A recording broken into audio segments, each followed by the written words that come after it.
wondered why the free range meant sounded so simple.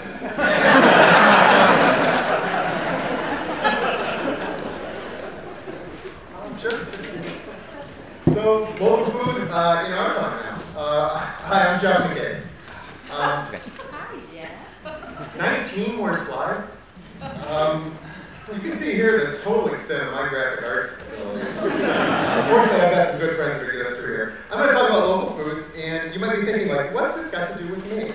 And really, I don't have an answer for that as long as you're willing to suffer the living hell of cancer, heart disease, diabetes that our present food system is delivering to you.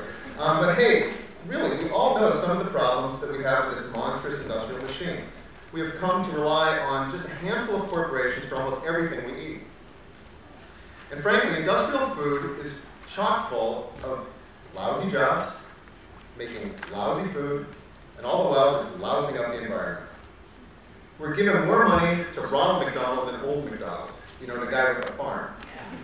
And what's it going to take for us to wake up from this fake food nightmare?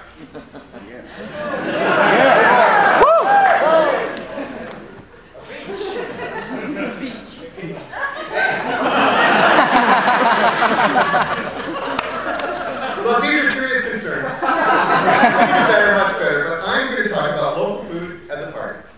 Yeah.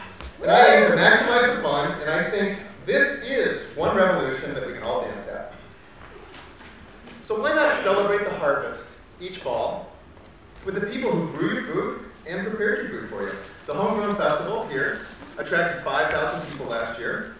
That was local food, local music, local beer, local wine, and it was a party. And in my brief time in this adventure, I have met dozens of farmers and dozens of other producers, and I've learned to grow food and brew beer, bake bread, and cure beets, and it's really changed my life. And that big one on the left is the master one. Thanks, Jim. So some of you have come to breakfast. So Friday Mornings at Selma is one of the unlikely community institutions that has emerged in all of this nonsense. Somehow my wife, Lisa Gottlieb, and I got this crazy idea to invite about 100 of our closest friends and complete strangers to come eat breakfast at our home every single Friday morning, 6:30 a.m. They don't stay strangers for long.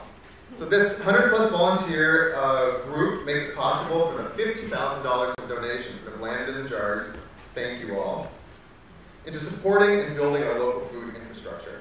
And this same volunteer community comes together to actually construct the projects that these funds make possible.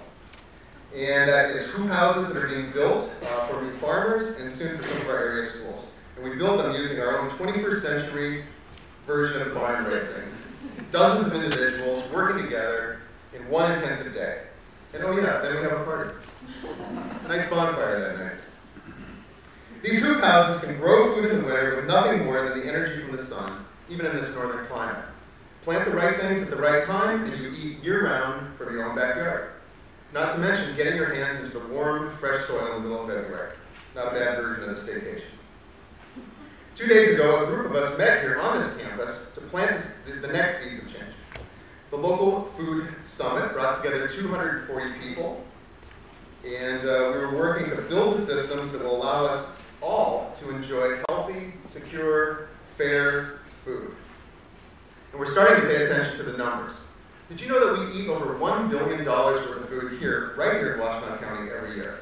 Yet our leadership has yet to grasp that we could be helping create hundreds of small farms, employing thousands of people on land safe from urban sprawl, all the while generating tens of millions of dollars in new local economic activity.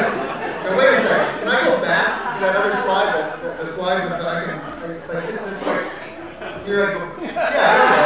I mean, $1 billion. That might get people's attention if we can start talking about it. I mean, right now we lag behind the rest of our state even in producing our own food, mostly growing corn and soybeans, while we import almost everything that we eat. But with Ann Arbor and the institutional buyers we have here, like this university, surrounded by underutilized farmland, I believe we have a unique opportunity to lead in creating a resilient, viable, and sustainable food system. We launched a campaign at this year's summit, and we will get to 10% local sourcing of our food within 10 years. It's going to take a lot of education. It's going to take a lot of education, a lot of activism, and a lot of mouths. So please join us when we say, I eat here.